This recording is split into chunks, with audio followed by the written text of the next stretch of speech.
That's it. Should get my timer out. And tell you a little bit about endurance in my life. It's been an interesting time because I just had, hold on, let me set myself up here.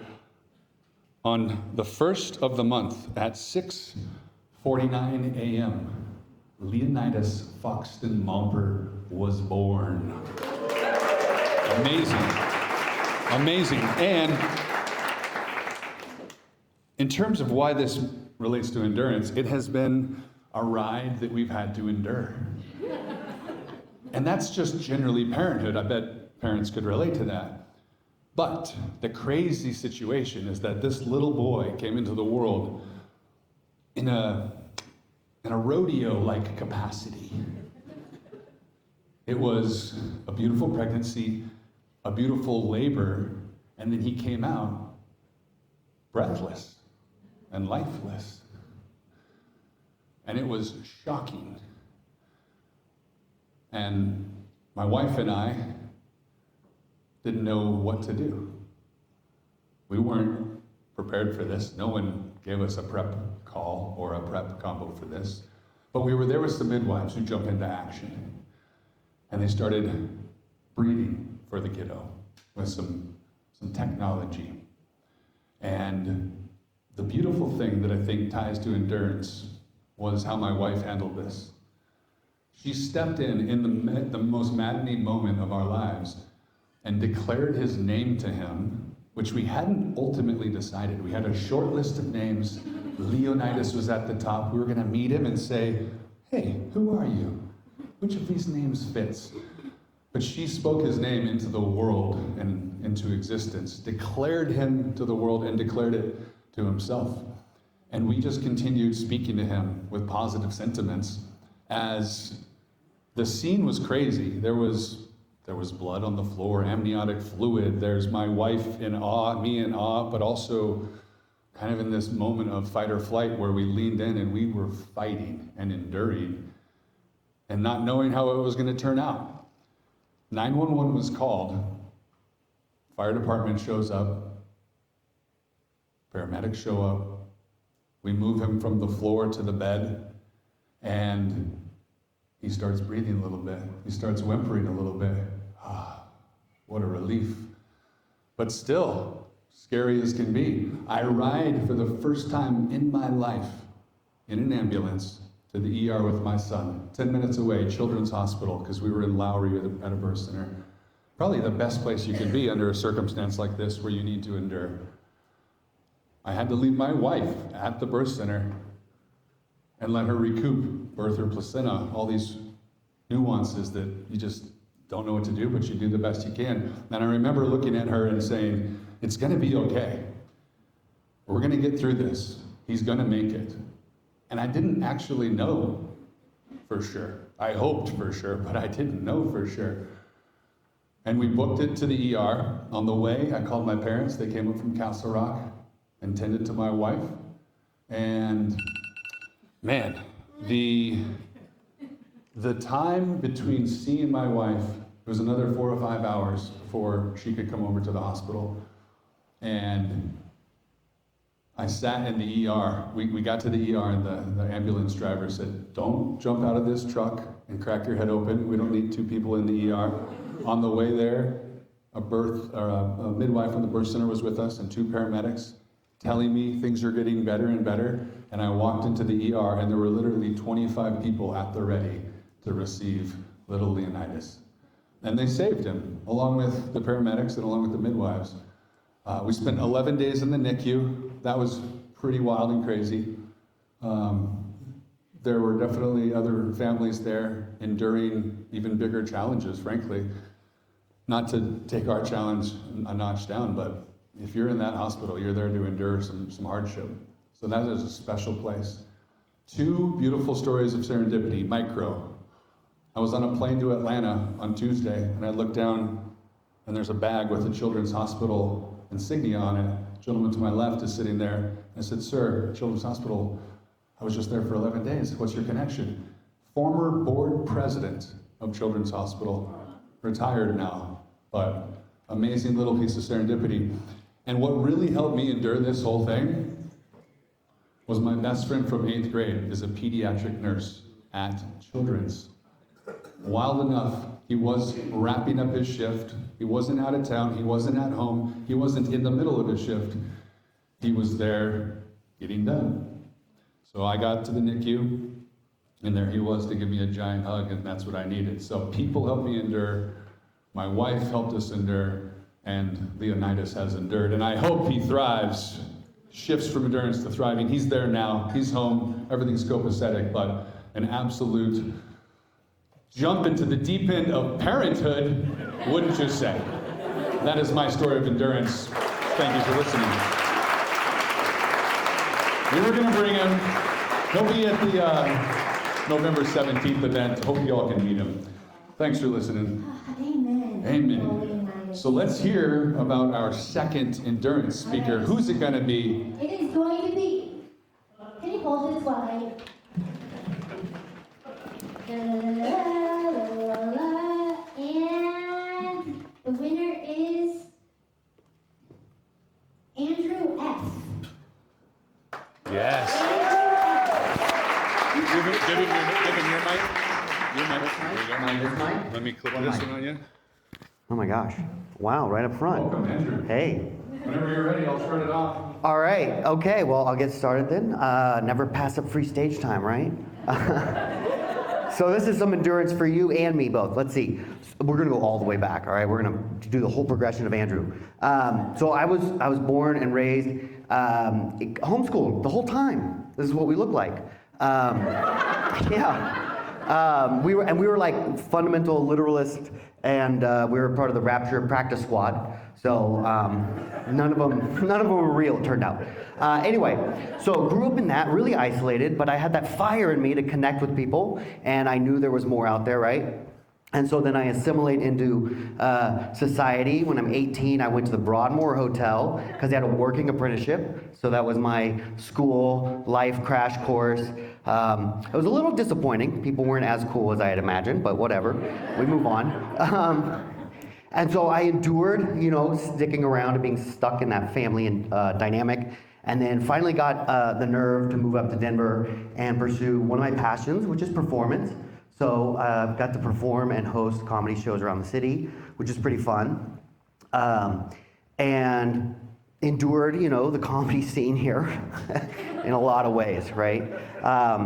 But get to do shows once in a while. People call on me and produce my own stuff. I'll talk about in a minute. But then on the chef track, so I spent 8 years at the hotel bouncing around, working my way up, got a certificate, did pastry, worked in the fine dining restaurants, got yelled at in many different languages. So that's how you learn. And then went to Chicago for a year and kind of burned out, had some issues with depression. But I got to go check out modernist cuisine restaurants like Alinea and Moto and get really into precision cooking, modern cooking, where technology and food science kind of connect. And I've always been driven by why. It's good to know how to do something, but it's better to know why you do it. And then I stumbled into here in Denver, premium residential appliance showrooms as a demo chef, teaching people about ovens and cooking technology. And that was fun. They put me in a box a little bit, but I was like, okay, there's more to do here. So again, it brings performance, my interest in teaching, food science, technology, and it's really wild. All the cool stuff that I worked with in the restaurants is now in the home space. So we've got steam ovens, induction, sous vide cooking. Oh my God, I brought the first immersion circulator to the Broadmoor like 15 years ago. And all the German chefs were like, what is this for? I don't know. But all that being said, I've been banging my head against the wall, hoping it's a door, trying to get people to listen about all the technology because we've got to decarbonize homes, right? And the new all-electric kitchen is way better than anything ever used to be. And I got to bust these misconceptions. Gas cooking is not what you think it is because there's a BTU restriction. You can only have so much heat in the home, whereas induction has higher BTU equivalent. So everything you see on TV is commercial gas, which is like twice the BTU. They have huge ventilation. They have fire suppression systems. And I got 40 seconds. Hang on, Fox. Yeah. We're getting in a rhythm. So anyway, I've been trying to get out of individual showrooms, and I just got connected with, I've been building myself on my brand, appliance-academy.com, teaching people about this, and a buying group for retailers is interested in bringing me on to tell all the showrooms in the nation about amazing technology and stuff like that. So that's my journey. First Fridays at Mutiny Cafe, I'm hosting a show. It's called the Anti-Capitalist Variety Show. Everyone's welcome to come, 8 o'clock, Mutiny Cafe. If you haven't been, we're changing the world in the back of a used bookstore. All right, there we go. That's 4 minutes. Oh, I'm gonna stay hydrated. Yes. So is the bell 3 minutes and then they have 1 minute? The bell is the warning. You got a 50-second buffer after that. Sorry about that. If you do anything wrong, the fox will eat your face off. And where's my big cane? Jeez, that was like, I saw you creeping over here. I was like, what's his peripheral vision like? All right. Hopefully, maybe I have to intervene. All right, the next speaker is. The next speaker is Jim Abrams. All right, Jim, bring it up.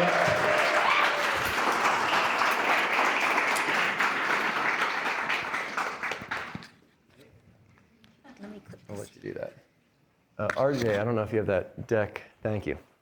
So, I got well, I always come prepared to give a talk. This is So, a couple, some of you guys might know me from giving a talk last June maybe, or sometime in the summer. I gave one on the National Park System, but I also talked about a project that I was working with CU Denver. The talk was actually at CU Denver. And endurance, it popped right in my mind when I came up here because this morning we got some good news on it. So I figured I'd give you guys an update on the project right now for those of you who've been there. The last we left, I was working with CU Denver in order to try to shut down a street in every neighborhood to make it a multimodal micromobility lane. And the idea would be that, like, if, for instance, in this neighborhood, maybe 4th Avenue might be dedicated to motorless traffic where everything else might be dedicated to cars, because all of our streets are dedicated to cars right now, and they didn't used to be. And so worked a lot with that, made a lot of contacts, had a lot of meetings at our little tree lawn public park that we created up on 4th and Cherokee, right up the road in case you're going up that way after this. And then got a lot of feedback from the Department of Transportation and Infrastructure, the fire department. Pretty much everyone had an issue with us taking away, shutting down a street. So we had to rethink it and say, okay, what's the way to go about this in a way that is a little bit more incremental, in a way that people aren't going to have an immediate reaction to. So, like I said, we've been making a lot of contacts. I was given an assignment by someone at Dottie who was this is a couple years ago, and said, why don't you take a look at the city plan? Why don't you better understand the language that we speak in? And so I sat down and I read about a 300-page PDF document, a number of other ones that were similar to it, and really actually put in the work and spent some time doing this. And so during that time as well, and kind of honestly, the Creative Mornings was like an impetus for me to really think about how this is going to look when I started to do my talk. I created a kind of an idea here, and it's a little bit tougher to see, but this light blue shading right here is what our current tree lawns look like. And now if you go up to, this is the corner of 4th and Cherokee. If you go up right here, this exists right here. So we have a 17-foot tree lawn. We made shaded seating. We have a mural on the side of the house, our house. We have organic planters. We give a lot of it away to the neighborhood. And we have a little strolling path that doesn't look like this, but kind of, comes through here. And so the idea that I had was, what if we were to take some of this space that never gets used? And so right now, this does not exist, and this does not exist. And we were to bump it out. So if we go about 7 or 8 feet into the right-of-way, it would do a couple things. One, it would give us a lot more space in a very expensive city that is underutilized right now. If you were to go up to this corner, I guarantee you'd probably see our family car right there, and then nothing else on any of this corner. The other thing it does is it slows down traffic. Right now, 2 streets up is 6th, so whenever 6 backs up, which is every day, people will start blowing down here because there's a stop sign every 4 blocks, and you usually get about 50 miles an hour when they pass our house right here. It's a very dense neighborhood. There's a lot of people walking. There's a lot of kids that are out. I have 2 myself. And so anyway, I'll kind of tap through here, and I'll give you a very quick update. Is there a clicker maybe? Is there a way to go? So anyway, there we go. So right now the idea is to have, and we're going to go real quick, a place for multi-generational communities to gather. So a place where you don't need to walk 10 to 15 minutes in order to get there. There'd be low-tech organization. shaded seating, planter gardens. Next slide. It's a way to kind of preserve the history and culture of a place. So you would have intersection murals, small little archways, places for local businesses to set up and potentially even have power that's subsidized by the city, and a history and culture of the place. Multimodal transportation, a way of getting around with thermoplastic. The same thing, whenever you see like a parking spot or an I-70 thing on the road, this is actually thermoplastic, so they just burn it on right there. Crosswalks to slow traffic down, but ultimately you're coming out from this side and this side as well, so it really creates a pinch point. Next slide, please. The idea is to do this only in dense residential areas. Click. Everyone should be within a 5-minute walk of one of these places. So this right here is a side, if you turn Baker sideways, this is La Alma Lincoln Park, this is Baker, this is Arari campus. And then and as you can see here, it creates slow traffic places in order to get through. Next slide, please. And you're using places that are typically underutilized. Next slide, please. So lastly, I reached out to Dottie. If you can keep going here, we kind of have an idea and just kind of tap through. So the idea would be to take these pallets, which are cheap, plentiful, and to have floating gardens. And then we kind of waited for a while. The Outdoor Places program came out this week, which codified the ability for restaurants in order to have seating in front of their place. And because the city council said that every restaurant should be able to have that in perpetuity, they've asked for a code for it. And essentially we've come up with an idea that works within that program. And the person that came to our garden 3.5 years ago that we pitched that said there was no way of doing this is giving us the ability to do a pilot project. It's not 100% yet, but it seems like it's definitely moving that direction. We're working with Doug, another person we had at the garden a couple years ago, and they're gonna work to irrigate it. And then, and so yeah, it looks like there is.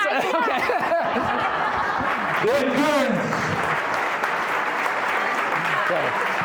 There's a sign-up sheet in the back if you want to learn more. I put it right by the door. Just sign your email to it. Yeah. Thank you, Tim. Thank you. You want your copy?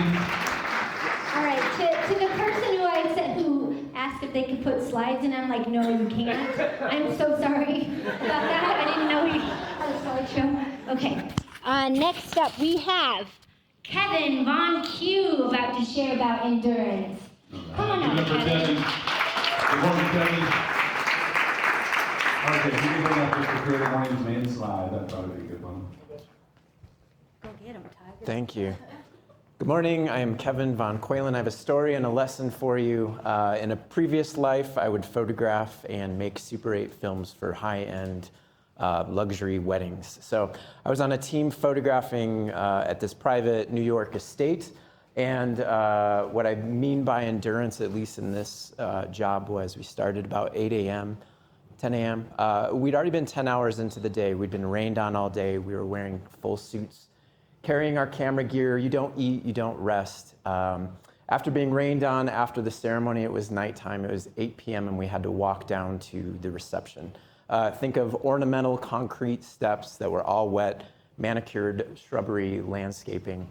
As we are going down, I hear the person behind me. I'm an introvert, so to have 5 minutes in my head, a little break, and just be in a crowd was awesome, to just be invisible for a little bit. But I hear a person behind me saying, "It's just my dress, it's just my heels." So I heard them struggling. Without thinking, I just put my hand back and I say, "Can I help you down?" She takes my hand, we start walking down, and I look up and I'm holding the hand of Martha Stewart.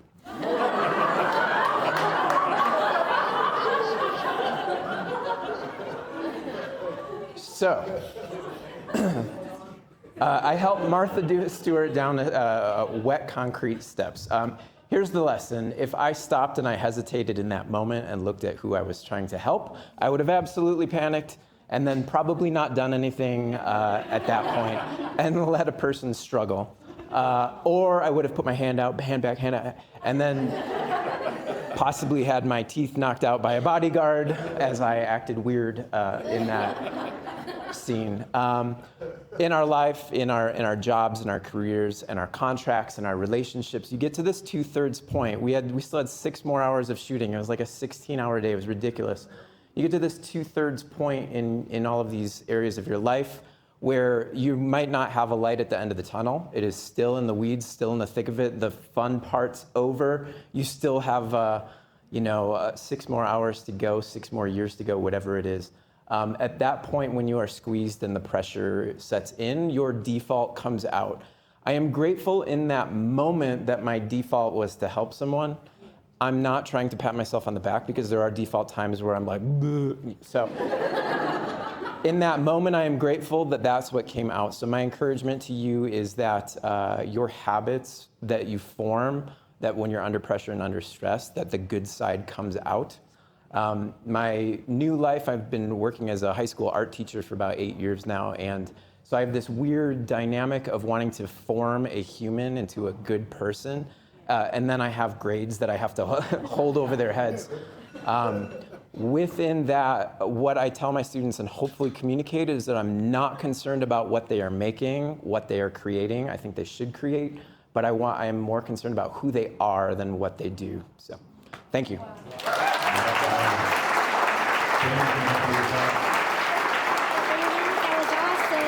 That's for me.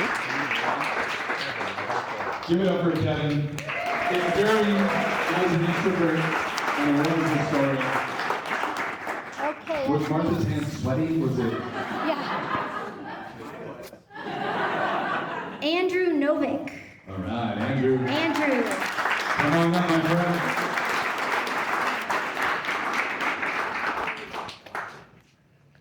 Well, there's a cool rug up here. I can't see that from where I'm sitting.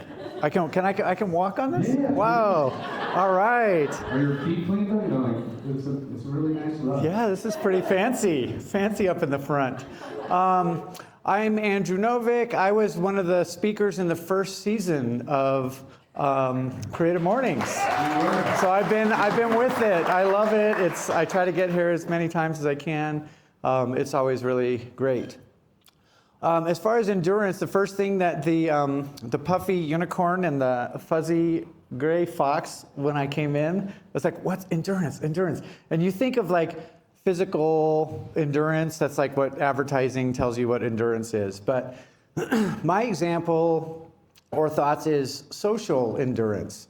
So you're going to a concert, something, and people seem to want to go like, I'm seeing a band, and like, this is my band I want to see. So they're like, well, what time's all the opening bands going? I want to go like just to see the band that I want to see.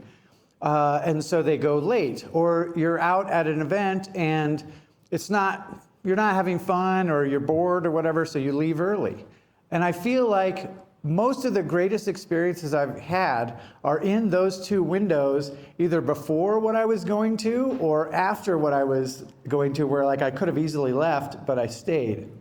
And so I think the idea here is if you put yourself in some situation and if you're not enjoying it, like switch it up, go outside, take a break. Walk up to somebody and say hi. Like this crowd does that, right? We do that every time we come to Creative Mornings. We high five. And so I think, maybe you guys already do this. But I find that I'm really glad I stuck around at this show, because even after the show, I saw someone that I knew that I didn't see in the show because it was so crowded or whatever. So I think just some of my greatest experiences were the things that I wasn't expecting. So if you just go to something to see what you're expecting, you show up just to get that, and then you leave, you could really miss out on a lot of amazing stuff. So I think I'm pinning that as kind of social endurance. My name tag said social benefit, I think. Like I'm willing to go that extra mile. And so that last mile that a lot of people maybe don't do, the last mile could really be the greatest mile. And so I think it also ties into the expected versus the unexpected. And so I've co-taught a class at CU Denver a couple times called The Aesthetics of Fun. And so we talk, which is awesome. If you go to a college class, learn about fun.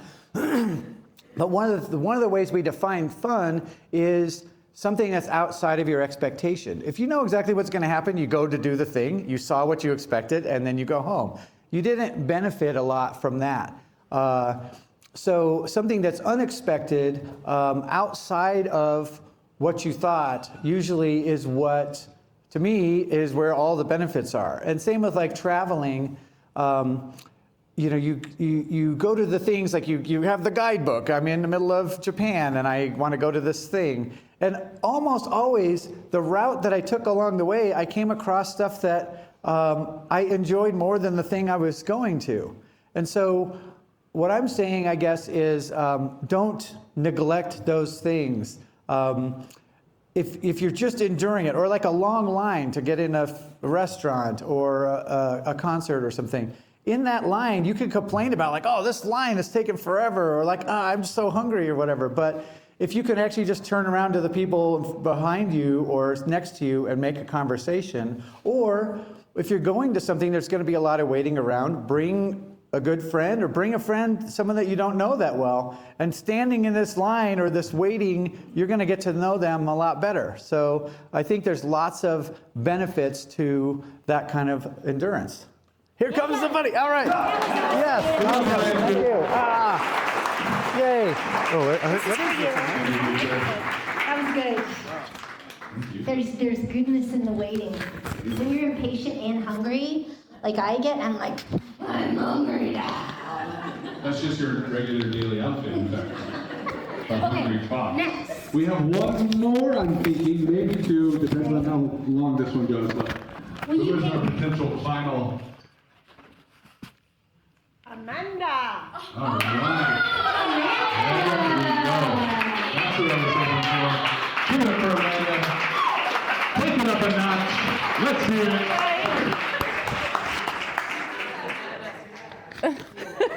All right, Amanda. Witches. Ready? Go for it. Hi, my name is Amanda Gold, G-O-L-D, but I was thinking I could be Amanda Ghoulie Gold in spooky season. Okay, so I can kind of round us out. So I really survived by being able to endure. I had crazy childhood. I was a teenage runaway. I got right into drugs and addiction with a vengeance at the age of 16, which I really explored and took to the deepest, darkest depths for 17 years. In that time, I was a freight train hopper, just like what you would picture, right? Catching boxcars and all different kinds of trains. So I endured physical pain, I endured homelessness, I endured domestic violence, because go figure, you don't find really nice partners when you hate yourself and you're addicted to drugs. So endure, and that was a good thing because I survived, right? When I was a runaway and found drugs and alcohol, I was suicidally depressed and had been for many, many years. And so that kept me alive. It kept me from killing myself. It kept me from helped me find a way. And I remember my mom, when we were kids, she almost died because of gallstones. And we had this message in my family that like, you don't say if it hurts, you don't go to the doctor, you wear your pain like a badge of honor, right? So that served me really well until it didn't. And at the age of 32, I broke down, I got sober. I've been sober for 9.5 years. Oh, thank you. And it became time to unlearn how to endure, because I looked it up before this talk, and the endure comes from the Latin to harden, to be hard. And I think there is real value that I was able to harden my heart against what life was doing, against what people had done, against what I was doing to myself. But when I got sober, I had to soften. And that was really hard. I think that was harder than surviving in the streets. It was harder than catching trains. It was harder than withdrawals. And I'm still in it. I recently got married. We decided to have a baby. We lost the baby. We lost the pregnancy. And we're trying again. And when I lost that baby, I decided that I wasn't going to stay hard during it, that I wanted to learn how to be soft. And so I grieved, and I still grieve, but there's also, it makes this room in my heart today that allows for love from friends, from people I've never met yet that are going to be my friends if you let me have you. It lets me open up to the joy and the beauty that is here, even in the midst of pain. And so I hope we all leave today after this amazing time together, where we practice maybe what it would mean to be softer and to appreciate and understand that it's safe to do that, and that there's so much love waiting for us. We don't have to be hard against the world. We can be soft. That's it.